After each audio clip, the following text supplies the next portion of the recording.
आज के वीडियो में मैं आप लोगों के साथ कुछ इम्पॉर्टेंट वायरल डिजीजेस जो रिसेंट टाइम्स में कोविड-19 के कारण या वायरल डिजीजेस की कैटेगरी में होने के कारण न्यूज़ में रहे हैं। तो आज के वीडियो का जो टॉपिक है वो ये है कि इन वायरल डिजीजेस का कॉजेटिव एजेंट कौन है और ये एमर्ज किस कंट्री के अंदर हुए। तो ध्यान से सुनिएगा। अगर आपके पास कोई क्वेश्चन होंगे तो आप उनको डेफिनेटली कमेंट बॉक्स में जरूर ड्रॉप कीजिए। So starting with today's topic, the emergence of diseases caused by coronavirus and other pathogens. A small timeline. So starting with 1920s, human immunodeficiency virus or HIV.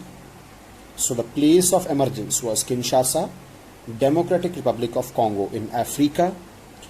माना जाता है कि simian immunodeficiency virus जो कि primates जैसे monkeys हैं उनमें पाया जाता है, वो ह्यूमन बींग्स में क्रॉस ओवर हुआ और अल्टीमेटली ये ह्यूमन इम्यूनोडेफिशिएंसी वायरस बन गया, जिसकी वजह से एक्वायर्ड इम्यूनोडेफिशिएंसी सिंड्रोम या एड्स नाम का एक डिजीज होता है। इन 1931 एवियन इन्फेक्शियस ब्रोंकाइटिस, इसकी place of emergence north Dakota USA में। एक एक्यूट डिजीज है रेस्पिरेटरी सिस्टम का, हाईली कंटेजियस है, मतलब बहुत तेजी से फैलता है चिकन्स में, and is now prevalent in all countries with N intensive poultry industry. Next 1937 के अंदर West Nile fever, place of emergence West Nile district था युगांडा अफ्रीका में। Mosquitoes act as disease vectors, vector का मतलब होता है जो फैलाता है, कैरी करता है, carrying the virus from infected birds to people and some mammals. Humans are usually incidental and dead end hosts for the West Nile virus. तो डेड एंड होस्ट का मतलब हुआ कि there is no subsequent human to human transmission. Then 1947 में Zika virus का disease, अभी recent times में भी ये न्यूज में रहा है। 2015-16 के दौरान इसकी अक्रेंस जो है वो दोबारा रिपोर्ट की गई थी। इसकी place of emergence Zika forest Uganda Africa में। Zika virus was the first discovered in rhesus monkey, ये जो कॉमन मंकी आप देखते हैं, from the Zika forest, while the first human case were detected in 1952। और इसी का एक मेजर एपिडेमिक जो है वो अमेरिकन कंट्रीज में 2015-16 में दोबारा से देखने को मिला था। 1976 में इबोला वायरस डिजीज, इसकी place of emergence democratic Republic of Congo और साउथ सूडान अफ्रीका में। और अभी रिसेंटली 2018-19 के दौरान भी इसके आउटब्रेक की खबरें जो हैं वो आई थी। द नेचुरल रिजर्वायर, मतलब जहां कुदरती तौर पर यह पाया जाता है, अफ्रीकन फ्रूट बैट्स हैं with apes and monkeys as intermediate hosts. तो अगर एक ह्यूमन बीइंग इन फ्रूट बैट्स को या एप्स या मंकीज को कंज्यूम करेगा तो उसके अंदर इस डिजीज के पहुंचने के चांसेस बहुत ज्यादा हैं। और अफ्रीका में फ्रूट बैट्स की कंजम्पशन के कारण ये ह्यूमन बीइंग्स में पहुंचा था। The virus recently re-emerged in Eastern Democratic Republic of Congo from 2018-19। और इस केस में केस फैटेलिटी रेशियो जो है वो 25 से लेकर 90% होता है, मतलब 25% से लेकर 90% लोगों की डेथ हो जाती है। देन 1986 में बोवाइन स्पॉन्जीफॉर्म एन्सेफेलोपैथी, या इसको कॉमन भाषा में मैड काउ डिजीज कहा जाता है। Place of emergence United kingdom. Mad cow disease एक फेटल न्यूरोलॉजिकल डिसऑर्डर है, मतलब नर्वस सिस्टम को प्रभावित करता है कैटल में। while its human form known as variant Creutzfeldt-Jakob disease is linked to eating beef contaminated with the disease।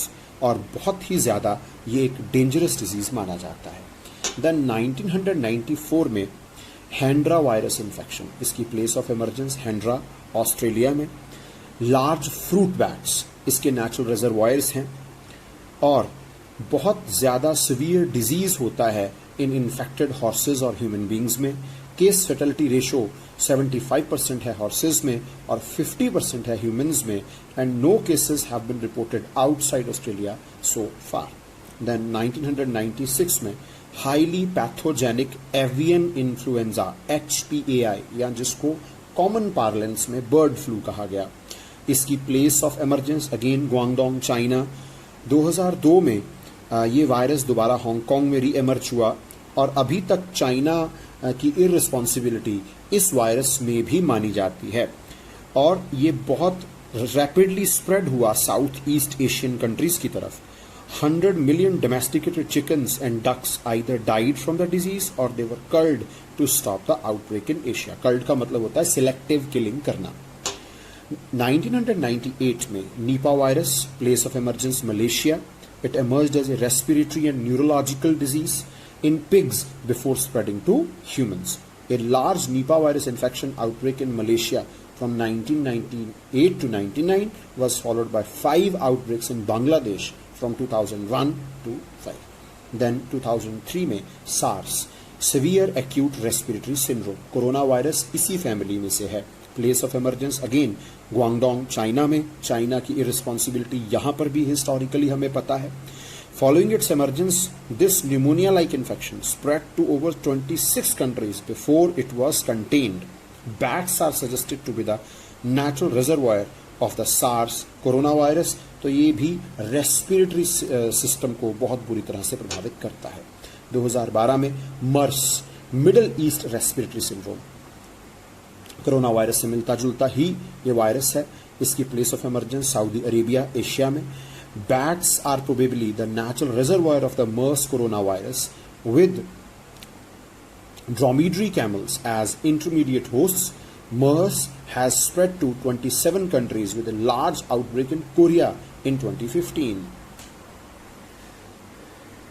Then 2016 में swine acute diarrhea syndrome, SADS, place of emergence again Guangdong, China. The SARS coronavirus outbreak killed nearly 25,000 piglets in Guangdong. This coronavirus did not appear to jump to humans. मतलब इसका zoonosis जो है वो नहीं हुआ। zoonosis का मतलब होता है एक नॉन ह्यूमन सोर्स से ह्यूमन बींग्स के अंदर किसी डिजीज का पहुंचना। और 2019 में कोरोना वायरस डिजीज या कोविड-19 जिस फेज में से हम गुजर रहे हैं, place of emergence again Wuhan, China. The SARS-CoV-2 virus appears to be a recent mix or the genetic recombination of two coronaviruses, and genome sequencing suggests that SARS-CoV-2 is 96% identical to a coronavirus in horseshoe bats. तो इसके emergence के ऊपर अभी भी एक doubt है। Viruses किस तरह से इवॉल्व करते हैं इसके बारे में स्काई ब्रेन ट्रेन के ऊपर आपको ऑलरेडी वीडियो मिल जाएगा। The viruses has now infected more than 11.6 million people, claimed the lives of over 5.3 lakh people worldwide. This was about some important viral diseases which are in news, and my sources United Nations Environmental Programs recently published report. I hope आप लोगों को आज के video में दी गई information अच्छी लगी होगी। अगर आपके पास कोई डाउट्स हो, कोई क्वेश्चंस हो, कोई फर्दर क्लैरिफिकेशंस चाहिए हो, तो आप नीचे कमेंट बॉक्स में ज़रूर कमेंट्स छोड़ा कीजिए। So keep visiting our channel, keep spreading our channel so that good information can reach maximum possible students in shortest possible time. Thanks a lot. Stay safe, stay inside. Have a good day.